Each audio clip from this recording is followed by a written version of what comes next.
The smell of engine oil never really leaves a man's hands. I spent 38 years as a pipefitter for an industrial contractor out of Spokane, Washington. My hands still carry the memory of it. The roughness, the calluses that built up over decades of work in refineries and paper mills across the Pacific Northwest. I retired at 64 with a pension that covered my bills. A small investment portfolio my late wife Eleanor had the good sense to start in the late 90s, and a paid-off house on 3 acres outside of Coeur d'Alene, Idaho. Eleanor passed from pancreatic cancer 2 years before I retired, 14 months. That's how long from diagnosis to the day I held her hand and watched her go. After that, the house got very quiet, very fast. My daughter Wren is 41. She got her mother's dark eyes and her grandmother's stubbornness, and for most of her life I considered that a good combination. She married a man named Curtis 9 years ago. Curtis is 44, runs a small commercial flooring company in Boise, and has the particular kind of confidence that comes not from accomplishment, but from never having been seriously challenged. They have 2 kids, my grandchildren Owen and Paige, 8 and 6. I drove the 11 hours to Boise when each of them was born. I was the first person outside the delivery room to hold them both. For 7 years after Eleanor died, I stayed in the Coeur d'Alene house. I kept the garden. I drove myself to the grocery store and the barber and the VA clinic for my annual checkups. I played poker on Thursday nights with 4 men I'd known since my 30s. I was not falling apart. I was not declining. I was 67 years old and I had a driver's license, a working furnace, and no debt. I was fine. Better than fine, honestly. Lonely in the particular way you get lonely when the person who knew every version of you is gone. But functional. Present. The conversation about moving to Boise started at Thanksgiving 2022.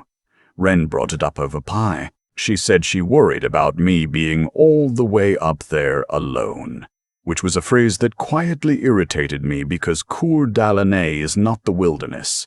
It's a city of 50,000 people with a Target and 3 urgent care clinics. Curtis backed her up, said they had the space, said Owen and Paige would love having Grandpa around. I said I'd think about it. I thought about it for 4 months. I made a list of pros and cons on a yellow legal pad the way Eleanor used to do when we had a big decision to make. The pros were real. I'd see my grandchildren grow up. I'd have company. Wren is the only family I have left that I'm close to. My brother Gene died in 2019, and my sister lives in Florida, and we speak twice a year at most. The cons were also real, but I told myself I was being stubborn, too attached to the familiar. In March 2023, I sold the Coeur d'Alene house. I got $412,000 for it after fees. From that sale, I did 2 things. First, I paid off the remaining $61,000 on Wren and Curtis's mortgage. It was a gift, freely given. I told Curtis and Wren that I wanted to do it, that it would give them breathing room, that Eleanor would have wanted the family taken care of. Second, I put $220,000 into a joint savings account that I set up with Wren's name on it alongside mine, what I described to her at the time as a family emergency fund. The remaining money stayed in my personal accounts and investment portfolio. I moved into the in-law suite attached to the back of their house in April 2023. It was a good space, its own entrance, a small kitchen, a bathroom, a bedroom, a sitting area with enough room for Eleanor's reading chair and my television. Curtis had converted it the year before for his mother, who ended up moving to assisted living instead. It even had its own thermostat, which I considered a sign of good faith. The first 6 months were genuinely good. I ate dinner with the family 3 or 4 nights a week. I took Owen to baseball practice on Tuesday afternoons because Wren's work schedule was tight. I picked Paige up from school twice a week. I was useful in the way I'd hoped to be, and it felt like the right decision. I told myself the loneliness had lifted. Some days I even believed it. Things start to shift before you recognize them shifting. It doesn't happen with a single moment you can point to. It happens in the accumulation of small things that each seem explainable on their own. The first was the garage. In September 2023, Curtis mentioned he needed space to store equipment for a big contract job. Could I park my truck on the street for a few weeks? I said sure. The few weeks became 6 months. I never said anything because it seemed petty, but I noticed I was walking further to my own truck while Curtis's truck sat in the left bay. The second was dinner. By winter, the 3 or 4 nights a week became once a week, sometimes less. Ren started texting me if she was throwing something together rather than just knocking on my door. I understood she was busy. She worked full-time as an operations manager for a logistics company. I didn't take it personally. I just noticed the distance widening in increments too small to complain about. The third was the money. In November 2023, Curtis came to my door on a Sunday evening and said his company had an opportunity to bid on a large commercial contract, a new hotel going up in the Boise area, but he needed to front a significant materials deposit to be taken seriously. He wanted to borrow $40,000 from the joint account. He said he'd pay it back within 90 days when the contract payments started coming in. He sat across from my kitchen table with his hands folded like he was in a business meeting, and I noticed he didn't ask me so much as present the situation as though it were already decided. I said I wanted to think about it. He said that was fine, but the window was tight. I gave him the money 3 days later because Ren called me the night in between and said this opportunity was real, that Curtis had worked hard, that it would change things for their family. I wanted it to be true. I transferred the $40,000. The 90 days came and went. I didn't ask about it. The 120 days came and went. At the 6-month mark, May 2024, I asked Ren likely whether the hotel project had come through. She said there had been delays with the developer. I said okay. That summer they planned a family vacation to Costa Rica, 2 weeks. First week at a resort on the Pacific coast, second week touring with a guide. The total cost was a number I heard Curtis mention on a phone call I wasn't meant to overhear, somewhere around $18,000. I thought about the $40,000. I told myself it wasn't connected. I was not invited on the Costa Rica trip. This was the first year I hadn't been included in a family vacation since Ren was born. Nobody mentioned it to me directly. I found out about the trip because Owen asked me in the driveway whether I'd ever been to a rainforest. I said no. He said he was going to see monkeys. I smiled and ruffled his hair and went back inside and sat in Eleanor's reading chair for a long time. I'm not someone who confronts easily. Eleanor was the one who could walk into any difficult conversation with both feet. I tend to let things compound, which is a quality I recognize as a flaw. But I was still telling myself a story in which the distance was circumstantial. Busy schedules, work pressure, life moving fast the way life does with young kids. I held that story carefully. The way you hold something that you know is fragile. The story broke on a Friday evening in October 2024. I had come in through the connecting interior door, the one that linked my suite to their mudroom, to drop off Owen's baseball glove, which I'd found in my sitting room. I heard Ren and Curtis talking in the kitchen. They didn't hear me come in. I wasn't eavesdropping on purpose. I was 2 steps inside the door and the conversation was already happening. What I heard was this. Curtis said, "He's not going anywhere on his own. He doesn't have anywhere to go." Ren said, "I know." Curtis said, "The whole setup is convenient, you have to admit." Ren said nothing for a moment, and then she said, "He's my father." Curtis said, "I know he is. I'm just saying, things are tighter than I'd like and he's got money sitting there. It's not unreasonable to think about it as a family asset." I stood in the mudroom with Owen's baseball glove in my hand for probably 20 seconds. Then I went back out the way I came and sat in Eleanor's chair again. I want to be honest about what I felt in those next few hours, because I think being precise about it matters. The first thing I felt was not anger. It was a particular kind of grief. The recognition of something you'd suspected but had protected yourself from knowing. The story I'd been holding had been fragile because part of me already knew what it was made of. Hearing it said out loud just removed the last of the scaffolding. The anger came later. It was slower and quieter and more clarifying than I expected. I did not say anything that night, or the next day. I have found in 68 years of living that the worst conversations you can have are the ones you have before you know exactly what you want to say. I spent the following week thinking. I called my attorney in Coeur d'Alene, a man named Gregory I'd used for the house sale. I asked him to explain my options regarding the joint account. He walked me through it clearly. As a joint account holder, I had full legal access to the funds. I asked about the $40,000 Curtis had borrowed. Gregory told me that without a promissory note or written loan agreement, which we didn't have, recovering it would require small claims court at minimum and could be complicated. I thanked him and said I'd be in touch. I also called my financial advisor, Pete, who had managed my portfolio since Eleanor set it up. I had him review everything. I was not in a bad position. The portfolio had grown. My pension and Social Security covered my monthly costs, even without touching savings. I was not financially dependent on Wren and Curtis.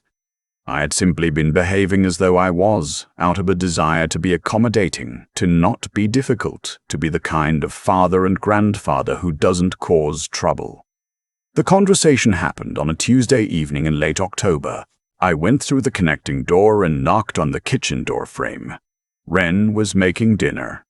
Curtis was at the table with his laptop. I asked if we could talk. They both got that careful look people get when they know something has been building. I told them what I had heard. I kept my voice level. I said I wasn't there to fight, I was there to understand. I asked Curtis directly what he meant when he said my money was a family asset. What followed was a conversation I will not detail entirely because parts of it are private and parts of it are things I'm still processing. But the essential shape of it was this. Curtis said he felt that since I lived in their home, it was reasonable to think of our finances as shared in a practical sense. Wren said things had been financially stressful, and she'd been worried about mentioning it to me. Curtis said the $40,000 was still coming, that the hotel project had restructured. When I asked for a specific timeline and a written agreement, the conversation changed temperature. Curtis said I was being paranoid, that this is what family does, that it's not a business transaction. I said that apparently family transactions in this house didn't come with explanations until they were overheard by accident. Wren said, and this is the part that landed hardest, the part that still sits in my chest when I think about it. Wren said, Dad, you chose to come here. You don't want to be alone and you need us. That's real. This arrangement works both ways. I looked at my daughter for a long moment. I thought about Eleanor. I thought about the day Wren was born, the way her fingers closed around mine in the hospital. Impossibly small. I thought about driving 11 hours to hold her children right after they entered the world. Then I said, I need a few days. I drove to a hotel on the north end of Boise that night. Not dramatically. I packed a bag. I told Wren I needed space to think. And I left. I booked 2 weeks at an extended stay hotel about 8 miles from their house. I have a truck. I drove myself. What I did in the next 10 days, I did calmly and without malice, but I did it completely. First, I contacted Gregory and had myself removed as co-signer on Wren and Curtis's mortgage. The mortgage payoff had eliminated their debt, and with it, any legal entanglement I had with the property. Gregory confirmed this was clean. I had no remaining liability or claim on the house. Second, I contacted my bank and initiated the withdrawal of my half of the joint savings account. The account held approximately $140,000 at that point. My half, $70,000, went back into my personal savings. This was my legal right. I did not need anyone's permission. Third, I cancelled the Costa Rica resort booking for next summer, a trip Ren had asked me to contribute to in September, which I had paid for in full as an advance gift. $14,000, all-inclusive, booked on my credit card. The resort had a 14-day cancellation policy. I was within the window. I requested the refund. It came back to my card in full. I want to be clear about something. This was not a tantrum. I did not do these things to punish my grandchildren or to blow up my family. I did them because I finally understood what my role in that house had actually been, and because the version of myself that would continue in that role indefinitely, quietly absorbing the slow erosion of my dignity in exchange for company, was not a version I was willing to be. I texted Ren after the third action was complete. I told her what I had done and why. I told her I loved her and I loved Owen and Paige. I told her I was open to a real conversation when she was ready to have one. She called within the hour. She was crying, which hit me hard because it always does.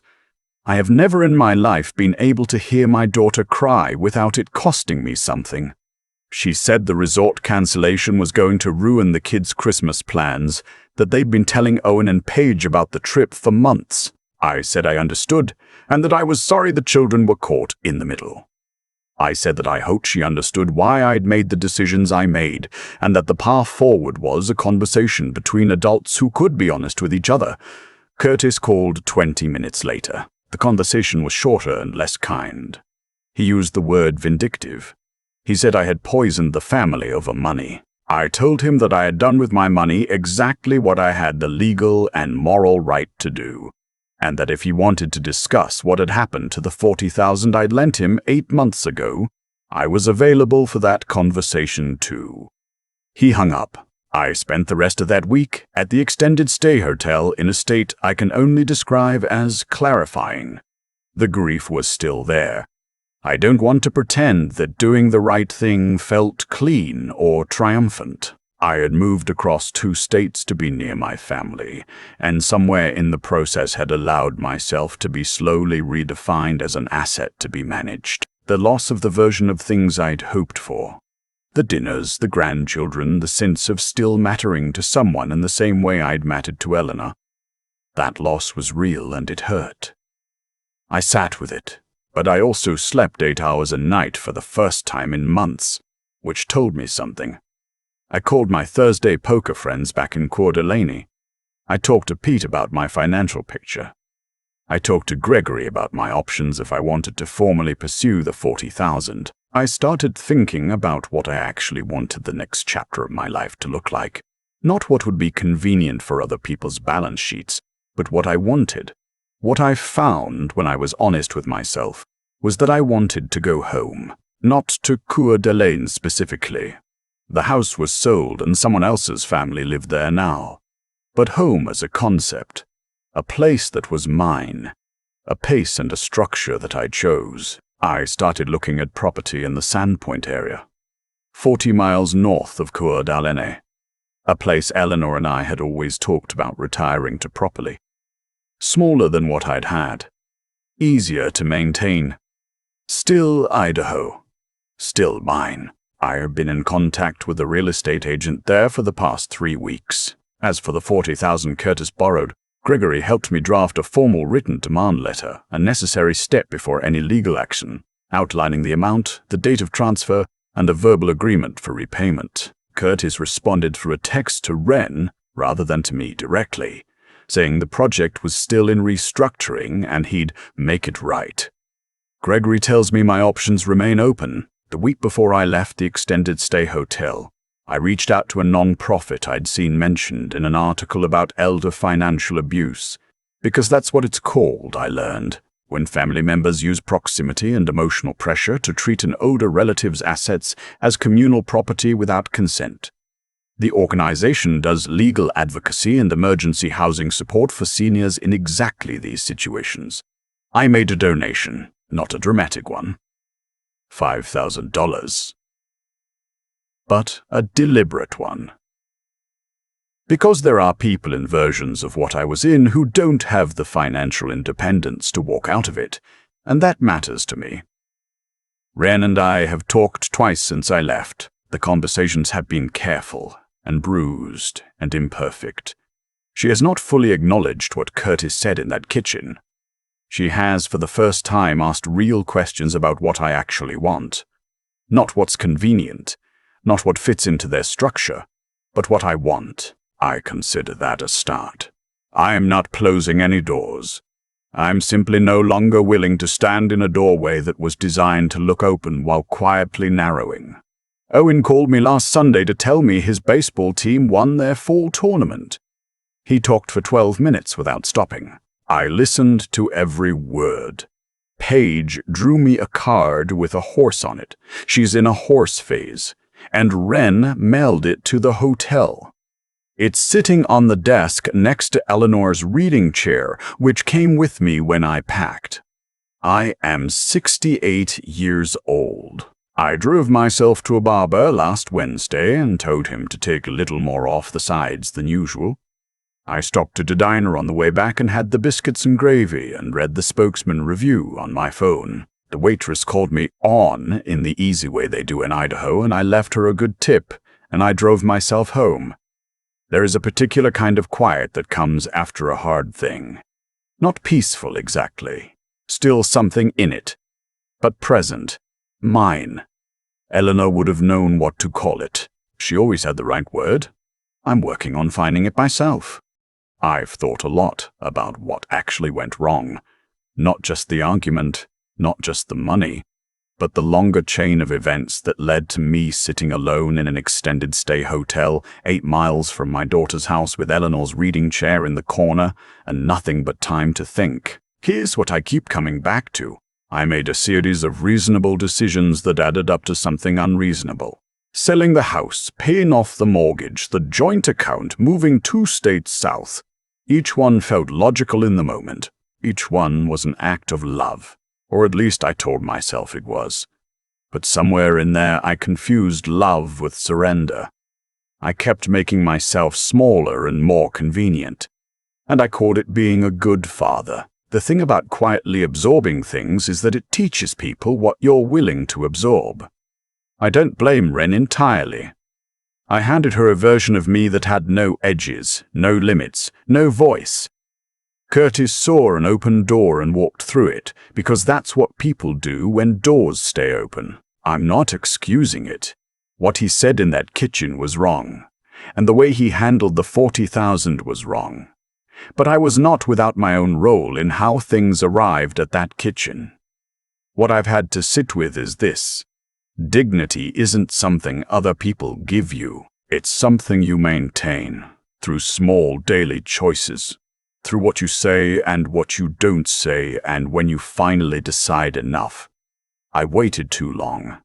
I held the story of things are fine, this is just how family works. Long past the point where the evidence had stopped supporting it. That's on me, not the grief. Grief does strange things to your judgment, makes you reach hard for connection wherever you think you can find it. But the staying quiet when I should have spoken, that was fear, not love. Fear of losing the last close family I had. Fear of being alone with no Eleanor to come home to. And here's the irony.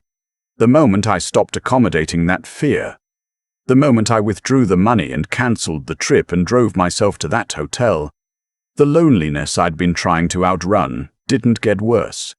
It got quieter, more manageable, because it was finally honest. Loneliness instead of the hidden kind, the kind you feel in a room full of people who are supposed to be your family. I'm not a man who gives advice easily. I spent 38 years in a trade where you either know how to do the job or you don't. And opinions are cheap.